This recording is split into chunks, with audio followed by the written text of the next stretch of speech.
Well, on that subject, and we were talking about commentators and the same with presenters, and of course the journalists love a sporting pun as well. So we're going to have a buzz around now. I'm going to tell you, these are all about Wayne Rooney. That makes it a little bit easier. Okay. I'm going to tell you the situation. You have to try and guess what the headline is, okay? Everybody ready for this? All right, this one's from the Mirror, headlining an article where David Beckham gave an affectionate assessment of Rooney's ability, singling him out for special praise.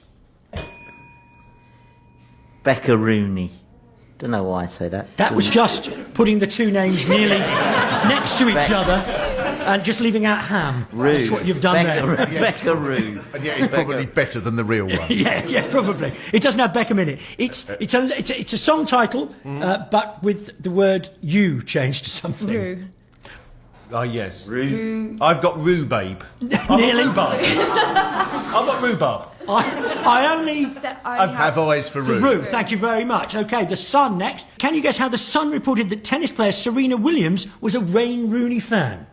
I like Wayne Rooney, says Serena Williams. You'd only hope so, wouldn't you? That would be delightful.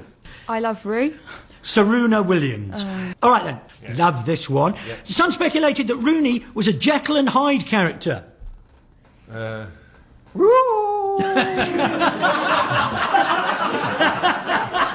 doesn't really work as a tabloid headline. No, not really. Which one are Roo? Which one are Roo? Nearly. Roo? The two Roonies. The two Roonies? Like the two Ronnies, just mentioned. Oh, I see, yes. Now, I know that Paul was ever so slightly sceptical about how a sports quiz would work on the radio. In fact, he even said to us, are you going to do stuff like, can you tell the weight of a boxer from the sound of their gloves? So, now, can you tell the weight of a boxer from the sound of their gloves? Here's the first one for Gail and Andy.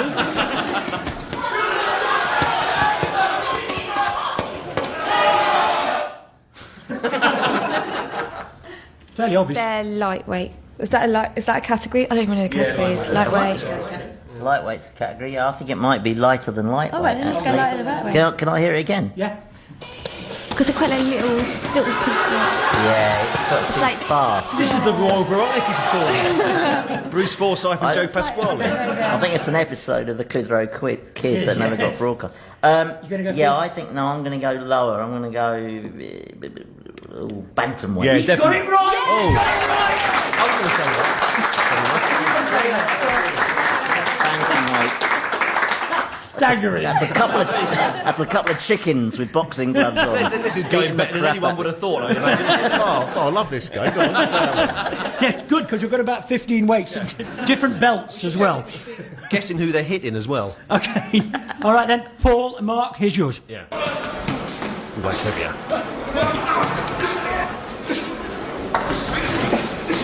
Welterweight. No, I think it's yeah, you're just saying the different weights. Maybe light heavyweight. Light heavyweight, you think? What do you reckon? Well, it could be heavy lightweight. Yeah. Or it might be light, heavy, light. No, that's Morse code, it won't be that. Yeah, I think, what would you say, light heavyweight? Light heavyweight. Yeah, go on, go for that. Go on. I'll give you half a point. Heavyweight, that was. That was heavyweight, yeah. It wasn't Audley Harrison, I know that, too many punches thrown. Right, the odd one out round now. You might want to use your headphones here. There'll be four people to listen to, and you have to tell us which one is the odd one out, just to make sure you catch them all right? It's there! It's there! Hey! How about that? How about that? Anderson from a Bobby Thompson free kick. Hey, knockout! Let's go for a little walk under the moon of love. Love, life's old vast emotion. Love, lips of Venus expectant. Love, lots of Valentine's envelopes. Wasn't very far to the nearest bar, and I was sitting on a stool by side. I got used to the gloom and gazed around the room. If my head had been a top, you could spin it. I looked about and started to shout, it's nice here, isn't it?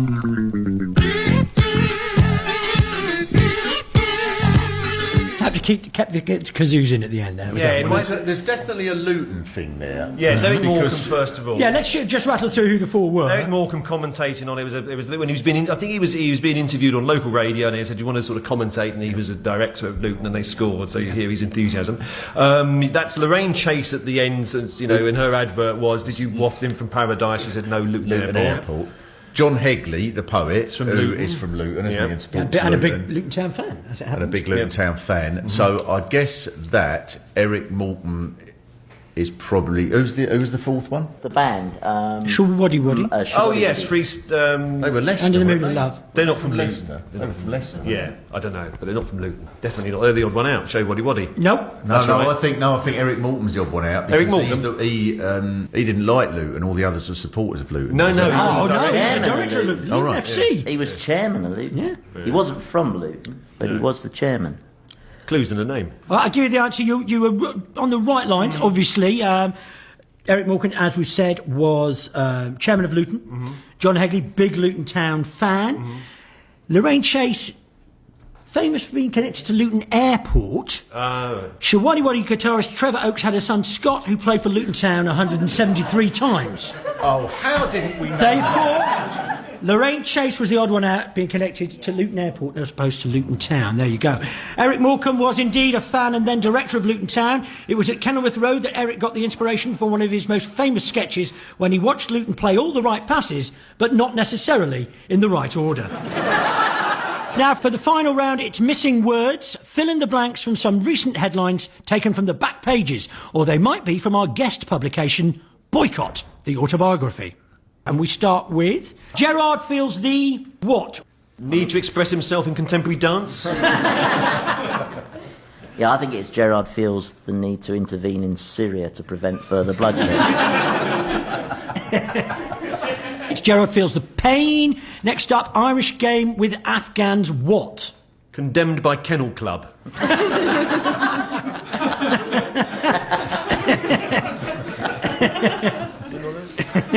Called off due to drone attack. Well, just about. Abandoned is the answer. This is- Abandoned as it was on the side of a mountain and the ball kept falling Yeah, down. well, it was postponed so many times because of rain. I think it was over here rather than over there. OK, next. I once questioned an umpire's decision in a second-team match for Ackworth. My uncle Algie heard about it and gave me what? A severe hiding. A good talking to. A gold watch.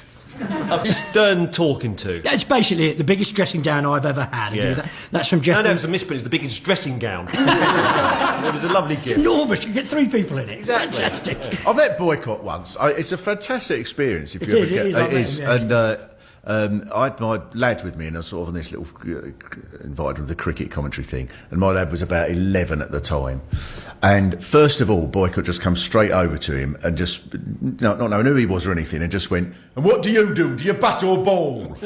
Which I thought was brilliant to see the whole human race is divided along those lines. That was from Jeff Boycott's autobiography, which starts slowly, but to be fair, by 100 pages in, is really boring. Right, next. When I get on top... When that's not what it says at all, actually. When things get on top of me, I call... what? Dignitas.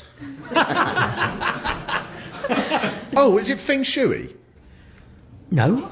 No. Call Feng Shui? Boycott is big into Feng Shui. Right. He is. He just calls it moving furniture. He was going to buy a house, but there was a corridor of uncertainty. The answer is Yannick. This is Andrew Murray's victorious stroke defeated semi-final opponent, Joe Wilfred Songa, who was talking about the help he received from fellow Frenchman Yannick Noah. And what a great help. Waste of space he turned out to be. OK, next. The pitch was crisscrossed by extraordinary cracks wide enough to accept... what? Criticism. I don't know. A double-decker bus. Barclay card. Bats. Bats. Bats. Oh, right, cricket Yeah, bats. bats. Yeah, not bats. Now imagine That the was pitch... a little mime. Yeah. Everybody of Yeah, of a yeah. bat. Yeah. Just imagine the pitch inspection before the game. What do they usually key? do? No, but more than a key. A house. Yeah, not that directly related to it. It's a hand as far as the base of the thumb. This is from the sequel to Jeff Boycott, the autobiography. It's called Jeff Boycott and the Philosopher's Stone. OK, and finally, what won't replace gigs? Artificial insemination. I suppose that's true. And it's gigs as in the name. No.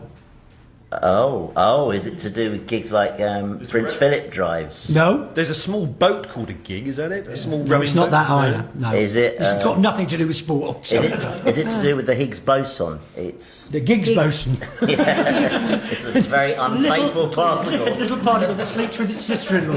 It's a little particle that But an incredible speed. They collide at an enormous rate. It's It's like wonderful to watch. Oh, it's great, yeah. MP3 player won't replace is it gigs as in Yes, it is. gigs, concerts, gigs. The answer is holograms. Okay, it refers to the recent holographic performance of the deceased rap artist Tupac Shakur. Okay, so the final scores at the end of the show Yeah. are Gail and Andy Yeah. with 13 points, and Paul and Mark with 8. What?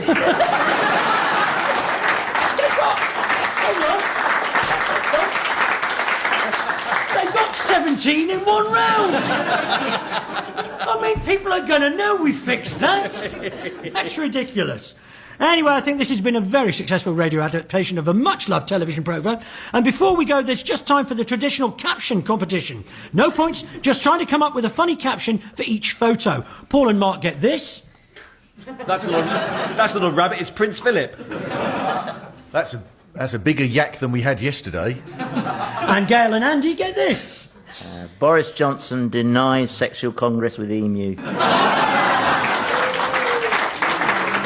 On which note, we say thank you to Gail Ems, Mark Steele, Andy Hamilton and Paul Merton. This has been a hat-trick production for BBC Radio 5 Live. And if you've been affected by any of the issues raised in this programme... I've been Nick Hancock. They think it's all... Oh, no, that's the wrong show. Sorry.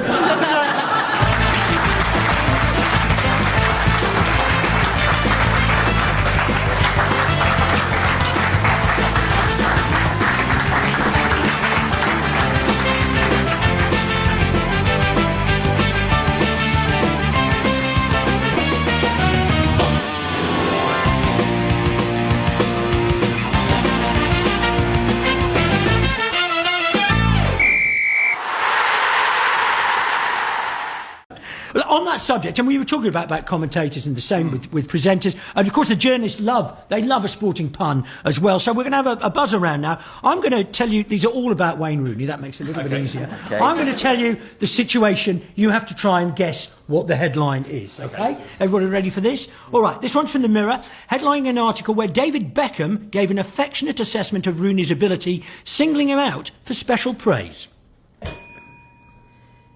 Becca Rooney. Don't know why I say that. That was just putting the two names nearly next to each other and just leaving out Ham. Rue. That's what you've done there. Becca Rue. And yet it's probably better than the real one. Yeah, probably. It doesn't have Beckham in it. It's a song title, but with the word "you" changed to something. Rue. Oh, yes. Rue. I've got rhubarb. Nearly. I've got rhubarb. I only Have eyes for Rue. Rue. Thank you very much. Okay, the Sun next. Can you guess how the Sun reported that tennis player Serena Williams was a Wayne Rooney fan? I like Wayne Rooney, says Serena Williams. You'd only hope so, wouldn't Yeah. you? That would be delightful. I love Rue. Serena Williams. All right then. Love this one. The Sun speculated that Rooney was a Jekyll and Hyde character.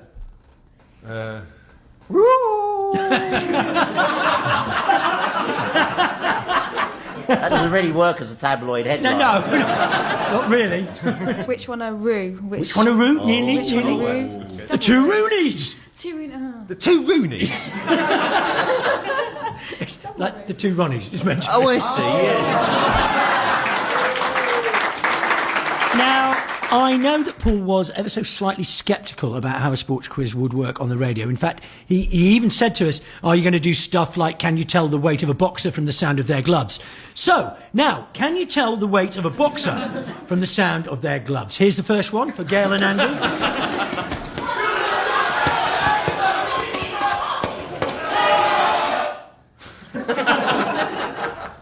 Fairly obvious. They're lightweight. Is that a category? I don't even know the categories. Lightweight. Lightweight's a category. Yeah, I think it might be lighter than lightweight. All right, then let's go actually. lighter than lightweight. Can I hear it again? Yeah.